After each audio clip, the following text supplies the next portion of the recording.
말씀 그대로 주께서 행하신 일입니다. 우리가 믿는 하나님은 누구신가? 우리 하나님을 아는 것은 참 중요합니다. 물론 성경을 통해서, 우리가 하나님의 또 설교를 통해서 수없이 이렇게 우리 하나님에 대해서 하나님이 누구신가 우리가 듣습니다. 그럼에도 불구하고 우리가 하나님을 또 잘 알아야 됩니다. 그래서 성경은 묵상이지요. 계속해서 하나님을 알고 또 하나님의 뜻을 알고 살피는 것 너무나도 중요합니다.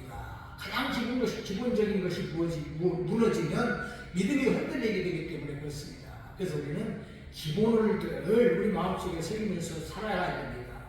이것이 중요하기 때문에 구약의 선지자 호세아도 이스라엘 백성들에게 외칩니다. 그러므로 우리가 여호와를 알자, 힘써 여호와를 하자, 하나님을 좀 더 알면서 살아가자, 하나님을 깊이 알고 살아가자, 이렇게 말씀을 하고 있는 것입니다. 그래야 되기 때문에 그렇습니다. 그래서 우리가 하나님을 알아야 되는데 하나님의 백성들은 하나님을 아는 것이 중요합니다. 하나님을 알지 못하면 망하기 때문에 그렇습니다. 그래서 호세아서 4장 6절에 보면 내 백성이 지식이 없으므로 망하는도다. 네가 지식을 버렸으니 나도 너를 버려 내 제사장이 되지 못하게 할 것이요 네가 내 하나님의 율법을 잊었으니 나도 내 자녀들을 잊어버리리라. 아멘. 하나님을 아는 지식이 없어서 이 백성이 망한다, 이렇게 하나님 말씀하고 있습니다. 하나님을 아는 지식을 버려버리면 하나님도 버리신다 말씀하고 있습니다. 그렇게 하나님을 아는 지식이 없으면 망할 수밖에 없습니다. 알지 못하면 제대로 믿지 못하기 때문에 그렇습니다. 또 하나님이 누구신지에 대한 확신이 없으면 우리가 확신 있게 신앙생활도 할 수 없는 것이죠. 그래서 우리는 늘 하나님을 아는 것이 중요한데 기본으로 돌아가야 됩니다. 그래야 우리 하나님을 제대로 믿을 수 있기 때문에 그렇습니다.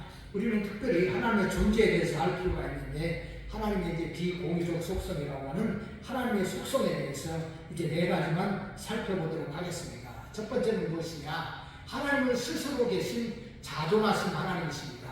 하나님은 누구로부터 창조된 분이 아니시지요. 그분은 창조주십니다. 그분이 모든 것을 창조하셨지만 하나님은 누구로부터 창조되거나 누구로부터 태어나신 분이 아니십니다. 그분은 스스로 계신 분이시지요. 그래서 모세가 하나님 앞에 묻습니다. 하나님, 이스라엘 백성들이 묻기를 나를 보낸 자가 누구냐 이렇게 묻는 내가 뭐라고 대답하겠습니까? 그때 하나님 말씀하시죠. 나는 스스로 있는 자니라. 스스로 있는 자가 너를 보냈다 이렇게 말하라. 하나님 말씀하셨습니다. 하나님은 스스로 있는 자예요. 그렇기 때문에 우리 하나님은 자존하신 분이십니다. 두 번째는 하나님은 유일하신 분이시죠. 유일하신 신이십니다. 하나님 외에 어떤 하나님도 없죠. 하나님 외에 다른 신도 존재하지 않습니다. 신은 오직 유일하신 하나님밖에 없습니다. 우리는 이것을 잘 알아야 되는 것이죠. 그렇기 때문에 우리가 혼합된 신앙을 가지면 안 됩니다. 하나님만이 창조주시고 하나님만이 유일하신 분일 뿐만 아니라 하나님만이 구원하시는 분이십니다. 그러므로 우리는 한 분밖에 없는 하나님이기 때문에 우리가 하나님의 이름을 부를 때 하나님 이렇게 부릅니다. 하늘님이라고 부르는 것도 아니고 하느님이라고 부르는 것도 아닙니다. 우리는 하나님 이렇게 부르는데 유일하신 분이시기 때문에 하나님이다 이렇게 우리는 이름을 부르는 것입니다. 그러므로 하나님은 유일하신 분이시지요. 세 번째는 무엇이냐? 하나님은 불변하십니다. 변함이 없습니다. 하나님은 영원부터 영원토록 변함이 없는 분이십니다. 보면서 불변하신 하나님이시기 때문에 그 생각도 말씀도 변함이 없습니다. 야고보서 1장 17절에 보면 그는 변함도 없으시고 회전하는 그림자도 없으시다 이렇게 말씀하고 있습니다. 영원부터 영원까지 변하지 않는 하나님이십니다. 그러니까 하나님은 변하지 않는 분이시죠. 하나님 말씀도 하나님의 말씀이기 때문에 변하지 않는다는 것을 우리들에게 말씀해 주고 있습니다. 네 번째는 무엇이냐? 무한하신 하나님이십니다. 사람은 한계가 있기 때문에 무한하신 하나님에 대해서 잘 이해하지 못하는 경우가 많습니다. 왜냐하면 사람은 한계가 있지요. 시간과 공간의 제약을 받습니다. 그러나 하나님은 시간과 공간의 제약을 받지 않습니다.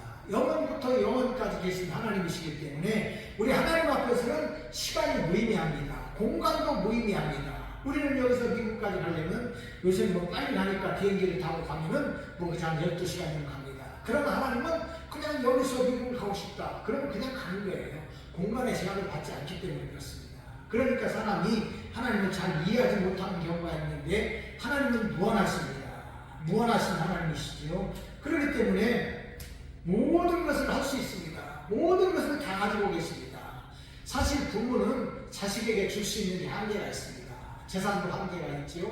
그리고 권력을 아무리 가진 사람이라 할지라도 자식에게 줄 수 있는 것은 한계가 있을 수밖에 없습니다. 그러나 하나님은 무한하십니다. 무한하시기 때문에 무엇이든지 할 수 있을 뿐만 아니라 우리들이 원하는 것 무엇이든지 다 주실 수 있는 하나님이십니다. 하나님의 능력을 가지고 계신 하나님은 삼위일체로 계시지요. 그래서 우리 예수님과 성령님과 한 몸을 이루기 때문에 우리는 삼위일체 하나님, 한 하나님으로 믿고 있는 것입니다. 오늘 본문은 하나님께서 행하신 일로 인하여 나를 기쁘게 하였으니 주께서 행하신 일로 인하여 내가 주님을 높이겠다. 이렇게 고백하는 이 시인의 고백입니다. 이제 우리가 본문을 통해서 하나님께서 하신 일이 무엇인가를 살펴보도록 하겠습니다. 4절 먼저 보겠습니다. 4절 여호와여 주께서 행하신 일로 나를 기쁘게 하였으니 주의 손이 행하신 일로 말미암아 내가 높이 외치리이다. 아멘. 주께서 행하신 일이 무엇인가? 하나님께서 행하신 일이 무엇이냐? 첫째로 하나님의 창조 사역입니다. 우리가 늘 잊지 말아야 될 것이 바로 일이지요. 하나님은 천지와 만물을 창조하셨습니다. 우리가 다 아는 사실이죠. 그러나 우리가 이걸 느끼면서 살아가야 됩니다. 그래야 사물을 보면서도 다른 어떤 것을 보면서도 하나님의 존재를 느끼게 되고 하나님 앞에 감사하면서 감격하게 되는 것입니다. 우리가 성경을 보면 다윗이 많은 시를 지었지요. 한 반 정도를 다윗이 지었습니다.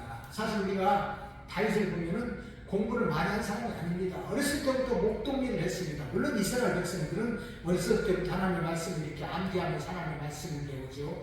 그 정도에 그쳤습니다. 특별한 학문이 있었던 것도 아니고, 그리고 이제 그가 이렇게 왕으로 택함을 받았지만 10년이 넘는 세월 동안 늘 쫓기면서 살았습니다. 그러면서도 다윗이 하나님 앞에 시를 지었지요. 다윗의 시를 볼 때마다 그 시 속에서 참 많은 은혜를 받습니다. 감사가 있고 감격이 있습니다. 왜 그렇습니까? 다윗이 놀라운 하나님의 역사를 체험한 사람일 뿐만 아니라 확실하게 하나님을 믿는 사람이기 때문에 그 시가 그렇게 깊은 것을 알게 됩니다. 시편에 보면 솔로몬의 시도 있습니다. 솔로몬은 지혜자입니다. 많은 것을 아는 사람이지요. 그럼에도 불구하고 우리가 시편을 읽어보면 다윗의 시를 통해서는 우리가 큰 감격이 있지만 실제로 이제 이 솔로몬의 시를 보면은 큰 감격은 좀 덜 느낍니다. 왜냐하면 다윗이 또 하나님의 은혜를 깨닫기 때문에 그렇습니다. 무엇을 알았기 때문에 창조주 하나님을 알고 그 말씀대로 살기 때문에 그렇습니다. 창세기 1장 1절에는 하나님 태초에 하나님이 천지를 창조하시니라. 3절에 하나님이 이르시되 빛이 있으라 하시니 빛이 있었고 말씀을 하고 있습니다. 하나님은 모든 것을 만들었습니다. 빛도 만들었습니다. 시간도 만들었습니다. 그러니 하나님께서 모든 것을 다 만들었는데 만든 것 중에 하나님께서 만들지 않은 것이 하나도 없다. 성경을 말씀하고 있습니다. 우리가 잘 아는 요한복음 1장 1절로 3절에도 보면 태초에 말씀이 계십니다. 이 말씀이 하나님과 함께 계셨으니 이 말씀은 곧 하나님이십니다. 그가 태초에 하나님과 함께 계셨고 만물이 그로 말미암아 지은 바 되었으니 지은 것이 하나도 그가 없이는 된 것이 없느니라. 아멘. 모든 만물이 하나님으로부터 창조되었다. 성경은 말씀하고 있습니다. 우리는 이것을 알고서 살아가야 됩니다. 그러게 하나님께서는 모든 것을 만드셨는데 무에서 유를 만들었지요. 그러게 사람에게 있어서 창조라는 말은 쓸 수가 없습니다. 사람들을 부릅니다. 내가 여기서 창조했다.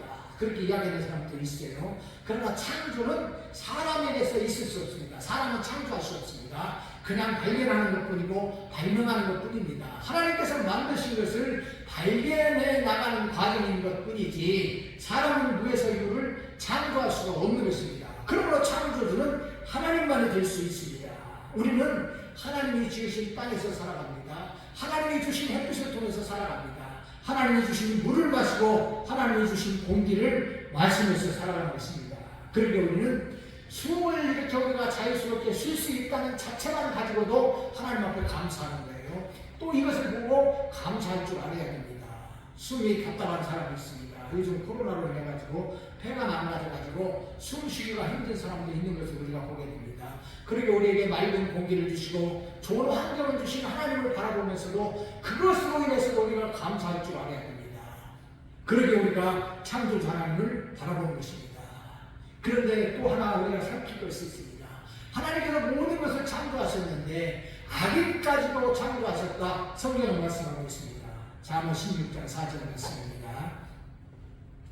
여호와께서 온갖 것을 그 쓰임에 적당하게 지으셨나니 악인도 악한 날에 적당하게 하셨느니라. 아멘. 악인도 악한 날에 적당하도록 하기 위해서 하나님께서 지으셨다. 이렇게 말씀을 하고 있습니다. 우리가 이렇게 세상을 살아가다 보면 악인들이 있습니다. 참 그들을 보면은 어찌 그렇게 살기는지 온 세상을 집어삼킬 것처럼 악인들이 살기는 경우가 있습니다. 그럼 우리는 그것을 보면서 한탄하는 것이지요.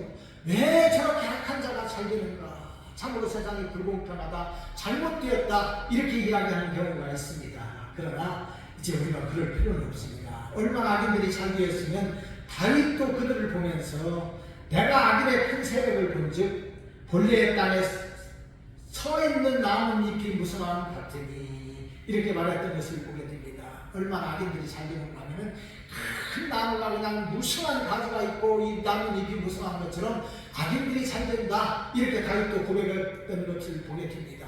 악인들이 한때는 잘 나가지요. 우리가 성경에 보면 이제 이스라엘 나라 유다를 멸망시킨 바벨론이 있습니다.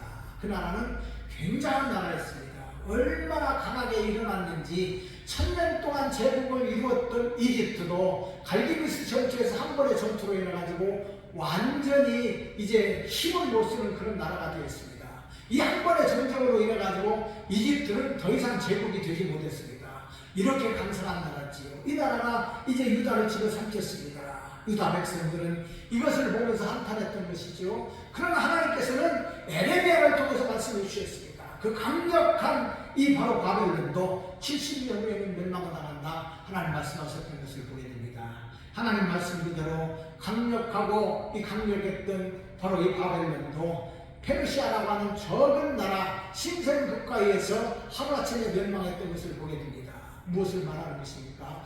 악인이 아무리 잘되고 악한 세력이 잘 나가는 것 같지만 살아계신 하나님께서 세상과 역사를 주관하시기 때문에 그들도 결국은 멸망당한다는 사실입니다. 그러므로 우리는 악인들의 형통을 부러워할 필요가 없습니다. 악인들은 반드시 멸망하고 그들의 날은 길지 않기 때문에 그렇습니다. 그러므로 우리들은 능력의 하나님만 바라보면서 기도해야 됩니다. 하나님은 모든 것을 창조하셨을 뿐만 아니라 그 창조하신 것을 관리하고 계십니다.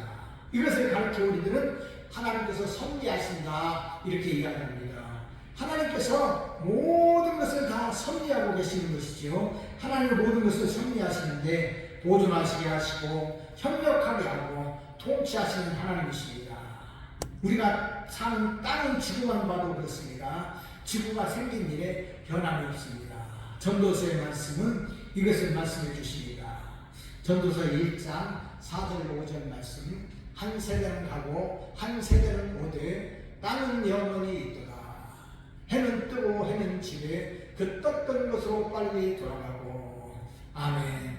우리가 세상을 살다 보면 세상의 중심이 나 같습니다. 나같이요. 내가 세상의 중심 같아요. 그래서 나를 통해 가지고 이제 나를 바라보면서 나보다 악한 자들이 잘 되면 아까 이야기한 것처럼 왜 저들이 그렇게 잘 되는가, 참 우리가 그거를 보면서 참 세상이 잘못되었다 이렇게 이야기하기도 합니다.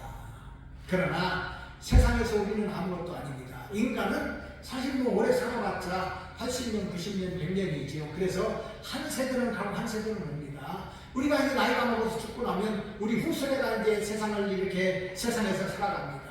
그 세대도 죽고 나가면 다음 세대가 또 똑같이 세상을 살아가는 것이죠. 그렇기 때문에 성경은 말씀하기를 한 세대는 오고 한 세대는 가되 땅은 영원히 있다, 땅은 그대로 있다 이야기하는 것을 보게 됩니다. 풀도 나면 말라 죽습니다. 나무도 오래 사는 것 같지만 그저 오래 사는 나무는 몇백 년 살지만 그것도 역시 죽고 없어집니다. 그러나 땅은 한 번도 변함이 없습니다. 땅 자체가 변하지 않았다 그 말입니다. 그 뒤에 하나님께서는 해는 뜨고 해는 지게 떴던 곳으로 빨리 돌아간다. 또 이어서 말씀하십니다. 우리가 해가 뜹니다. 지구는 그 주위를 돌아갑니다. 해가 변한 적이 없습니다. 지구가 열심히 돌아가지만 지구가 한 번도 이탈한 적도 없고 또 지구가 그 각도가 기울어지고 있기 기울기가 변한 적도 없습니다. 그대로 돌아가는 것이죠. 자연적으로 돌아가겠으니까 하나님의 역사 속에 돌아간다 그 말입니다. 그래서 하나님께서 세상을 섭리하시고 세상의 역사를 주관하신다 그 말입니다. 하나님이 보존하시는 것이죠. 그리고 하나님께서는 세상과 나라도 다 통치하십니다. 모든 것을 통치하십니다. 하나님께서 하십니다. 나라를 세우게도 하시고 망하게도 하십니다. 권력도 하나님이 주시죠. 왕의 마음까지도 하나님께서 관리하신다 말씀하고 있습니다. 잠언 21장 1절에 보면 왕의 마음이 여호와의 손에 있으니 마치 곡물과 같아서 그가 이미고 인도하시느니라. 아멘. 하나님께서는 모든 것을 통치하시는데 왕의 마음도 통치하신다 이렇게 말씀하고 있습니다. 그래서 우리가 국가의 지도자들을 위해서 기도하는 것입니다. 하나님께서 그들의 마음을 주관하셔서 통치를 잘하게 해주십시오. 이렇게 우리가 이제 그들을 위해서 기도해야 되는데 세운 지도자들을 위해서도 우리가 열심히 기도해야 됩니다. 그래서 그들을 통해서 하나님의 뜻이 이루어지도록 하기 위해서 우리는 늘 기도해야 됩니다.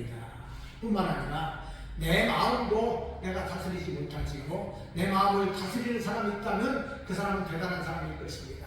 그러나 사람은 어떤 사람도 자기 마음을 다스리지 못합니다. 사람이 교만해지면 악해져가지고 자기를 통제하지 못하니까 멸망의 길을 가는 것을 우리가 보게 됩니다. 사람이 교만하면 맛이 갑니다. 그래서 어디까지 갑니까? 정신병까지 갑니다. 그런데도 자기 마음을 통제하지 못해요.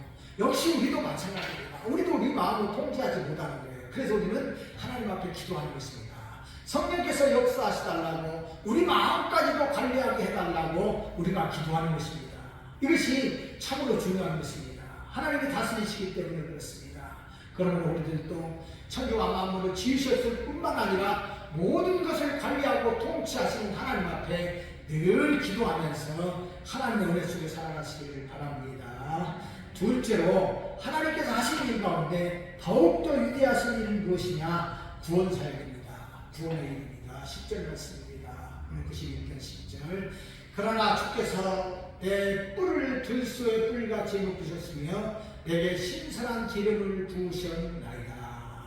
아멘. 여기 보니까 나에게 기름을 부으셨도다. 내게 신선한 기름을 주께서 부었다. 이렇게 말씀을 하고 있습니다. 기름 부은 자는 누굽니까? 구약 성경에 보면 왕과 선지자와 제사장입니다. 이런 사람들은 하나님께서 기름을 부으셔서 이제 세우시는 것을 보게 됩니다. 그리고 기름 부은 자가 누굽니까? 예수님은 기름 부음을 받은 자입니다. 예수님의 머리에 기름을 부으셔서 이제 하나님께서 그를 사용하셨고 하나님의 아들로서 쓰임을 받았습니다. 그리고 성령 받은 자가 바로 기름 부음 받은 자입니다. 요한일서 2장 27절 말씀에 보면 너희는 주께 받은 바 기름 부음이 너희 안에 거하나니 아무도 너희를 가르칠 필요가 없고 오직 그의 기름 부음이 모든 것을 너희에게 가르치며 또 참되고 거짓이 없으니 너희를 가르친 그대로 주 안에 거하라. 아멘. 우리가 예수님을 믿는 것은 성령님의 사역이죠. 성령의 기름 부으심이 있다. 그래서 여기서 기름 부으심은 무엇입니까? 성령님의 역사죠. 기름 부음의 역사, 성령의 역사가 우리 가운데 있다 그 말입니다. 우리가 예수님을 믿고 우리가 예수님을 나의 주님으로 고백하는 순간 이제 성령께서 우리 가운데 역사하십니다. 뿐만 아니라 사실 성령께서 역사하셔서 우리가 예수님을 믿도록 하고 우리 마음이 예수님을 향해서 열려지도록 하는 것 성령의 역사입니다. 그래서 성령의 역사로 우리가 예수님을 주님이라고 고백하는 것입니다. 그래서 우리가 이제 성령의 기름 부으심이 있다. 그것은 바로 우리 안에 성령께서 역사하신다 그 말입니다. 오늘은 성령 강림주일입니다. 성령 강림주일이 왜 강림주일이냐 그러면은 오순절 다락방에서 120명의 문도에게 성령께서 역사하심이 불같이 일어났지요. 그래서 그날을 기념하면서 성령 강림일이다 이렇게 우리가 기념합니다. 그 마가 다락방에서 임했던 성령의 강력한 역사로 말미암아 이제 베드로와 이 사도들을 통해서 주의 복음이 전해졌습니다. 많은 사람이 예수를 믿었던 것이지요. 바울과 또 다른 사도들을 통해서 온 유럽에 하나님의 복음이 전해졌습니다. 성령의 역사를 통해서 복음이 전해졌고, 그 복음의 역사, 성령의 역사로 말미암아 오늘 우리들도 예수를 믿는 것입니다. 그러므로 주께 기름 부음 받으니 우리 가운데서 역사하셔서 우리가 예수를 믿게 되는 것이고, 또한 예수 믿는 우리들을 통해서 다른 사람들에게도 성령의 기름 부으심이 계속해서 임해서 하나님의 구원의 역사는 계속 전해지는 것입니다. 그런 게 중요한 것이 무엇이냐? 하나님의 구원의 역사는 너무나도 큽니다. 하나님의 창조의 역사 못지않게 더 큰 역사는 구원의 역사입니다. 우리가 먼저 살필 것은 애굽에서 종살이하던 이스라엘 백성들을 구원하신 하나님의 역사입니다. 사단 마귀와 같이 대단한 권세 앞에 있는 이스라엘 백성, 그래서 애굽에서 종살이하던 이스라엘 백성들 하나님의 크신 역사로 그들을 구원해 내셨습니다. 사실 당시에 애굽은 대제국이지요. 이제 선발된 병거만 600승이다, 600대다 성경을 말씀하고 있는 것을 보면 수천 수만의 이렇게 그 병거가 애굽에 있었습니다. 그만큼 애굽이 강력한 나라입니다. 이 강력한 나라에서 이스라엘 백성들이 어떻게 구원을 받겠습니까? 그들이 어떻게 그 나라에서 탈출을 해가지고 자기 마음대로 큰 백성을 이루겠습니까? 큰 나라를 이루겠습니까? 있을 수 없는 것입니다. 하나님의 역사입니다. 그러니까 하나님께서 그들을 구원하시고 40년 동안 광야에서 훈련시킨 후에 가나안 땅에서 큰 민족이 자기 나라를 이루면서 살도록 하신 것입니다. 이스라엘을 애굽에서 구하신 하나님은 오늘 우리들도 사단의 권세에서 구원하셔서 하나님의 백성이 되게 하셨습니다. 사실 우리는 무능한 사람이지요. 예수 믿기 전에 우리는 마른 뼈 같은 사람입니다. 내 힘으로는 아무것도 할 수 없고 더구나 사단 권세 아래에서 벗어날 수가 없는 우리들입니다. 그런 우리들을 구원하신 것은 하나님의 역사입니다. 하나님의 역사인 것이죠. 그래서 하나님의 역사로 이제 우리가 구원받아서 새로운 피조물이 되었습니다. 고린도후서 5장 17절에 보니까 그런즉 누구든지 그리스도 안에 있으면 새로운 피조물이라 이전 것은 지나갔으니 보라 새 것이 되었도다. 아멘. 우리는 예수님의 구원의 역사로 예수 그리스도의 십자가 은혜로 말미암아 이제 구원받았습니다. 성령의 역사로 구원받은 것이죠. 그래서 우리는 새로운 피조물이 되었습니다.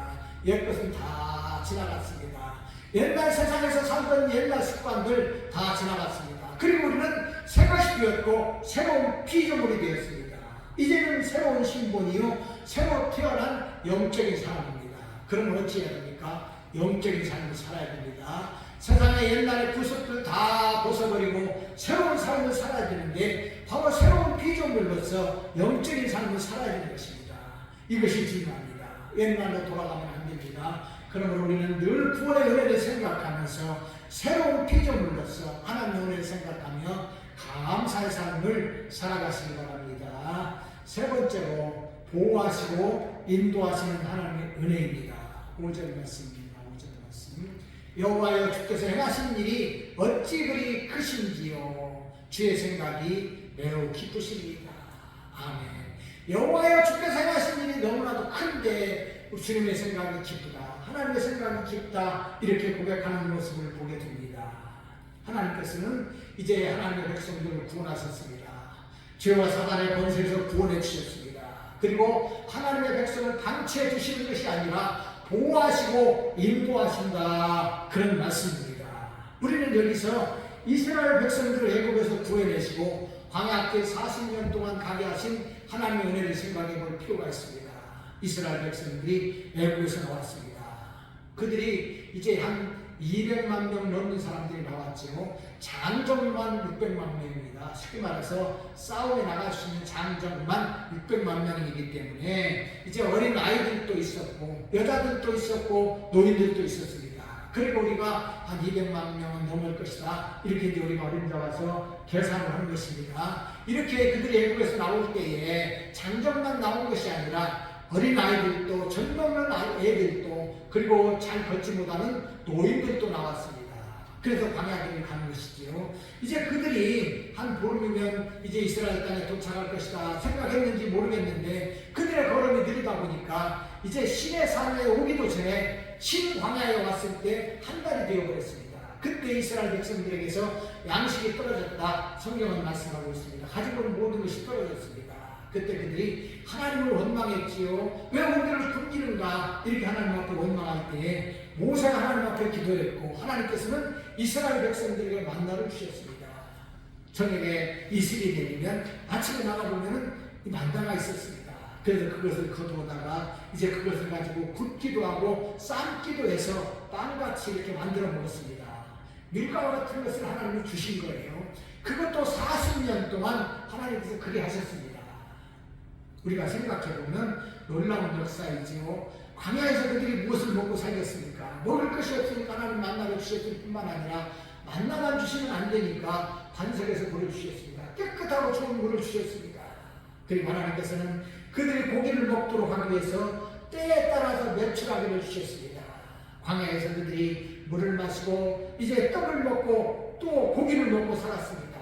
뿐만이 아닙니다. 하나님께서는 그 뜨거운 광야에서 낮에는 구름 기둥으로 그들을 보호하셨고 밤에는 불 기둥으로 그들을 보호하셔서 힘들지 않고 살아가도록 하셨습니다. 옷도 헤어지지 않았다. 신발도 그냥 이렇게 낡지 않고 살아가도록 하나님께서 그들에게 은혜를 베풀어 주셨습니다.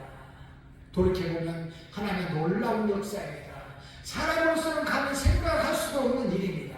그럼에도 불구하고 이스라엘 백성들이 시간을 지나다 보니까 그것을 잊어버렸습니다. 밤이 되면 만나가 내리는 것은 당연한 것입니다.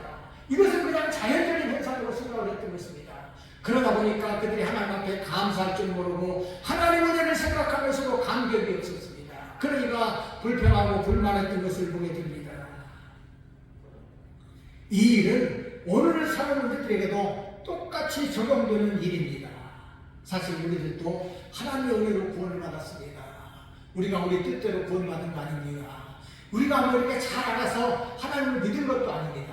우리가 먼저 하나님을 찾은 것이 아니라 하나님께서 우리를 찾아주셨고 무능한 우리들을 구원하신 것은 전적인 하나님의 은혜입니다. 하나님의 은혜로 우리가 구원받고 오늘을 사는 것입니다. 우리나라를 생각해봐도 그렇습니다. 100년 전에 우리나라는 어떤 모습이었습니까? 일본 통치 아래 있었습니다. 36년 동안 일본 사람 밑에 있었습니다. 사실 조선 말기에 우리나라는 약하고 힘들고 어려운 나라입니다. 이리 쫓기고 저리 쫓기는 사슴과 같이 이제 연약한 나라 이리저리 방황하는 그 나라를 일본이 먹어버려가지고 36년 동안 통치했습니다. 쉬운 세월이었겠습니까? 아니죠. 좋은 것들 다 가져갔습니다. 문화재도 가져갔습니다. 농사 지어놓으면 그것도 가져갔습니다. 우크라이나를 러시아가 침공했습니다. 약한 나라지요. 그들도 이제 그냥 평안하게 살았습니다. 그냥 마냥 괜찮을 줄 알고 정치 싸움하면서 전쟁을 위해서 준비도 하고 살았던 것이죠. 그 연약한 나라를 러시아가 침공했습니다. 많은 사람들을 죽입니다. 뭐 다 가져갑니다. 철강도 가져갑니다. 우리가 바로 100년 전에 그보다도 더 험한 세월을 살았다 그 말입니다. 그런 우리나라를 사랑하신 하나님이십니다.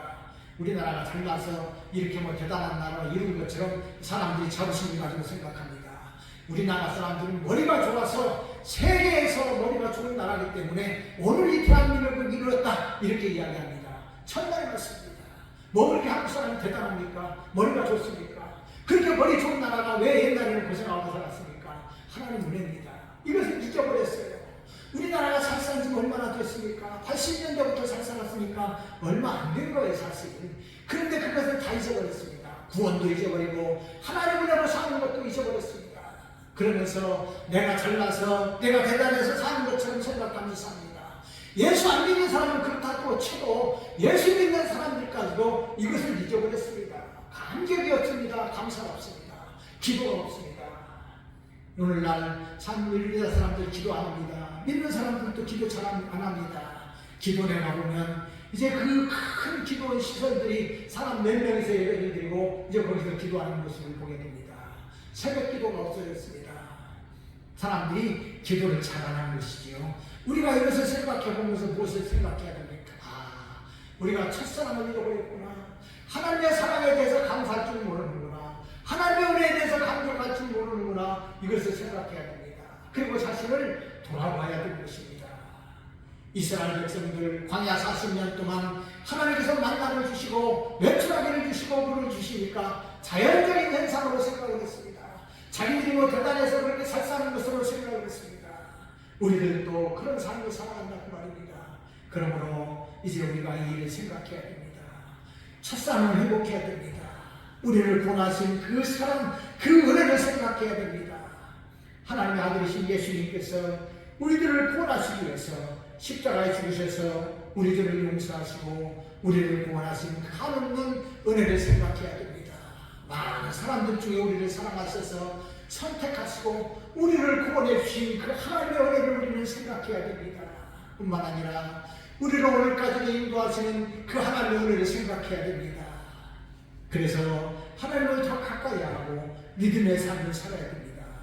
이것이 하나님을 아는 사람이요 의인입니다. 이런 사람에게 하나님께서는 더 큰 은혜를 베풀어 주십니다. 시편 92편 12절로 14절 말씀 같이 읽겠습니다. 12절로 14절 시작. 의인은 종려나무같이 봉성하며 레바논의 백향목같이 성장하리로다. 이는 여호와의 집에 심겼으며 우리 하나님의 뜰 안에서 건성하리로다.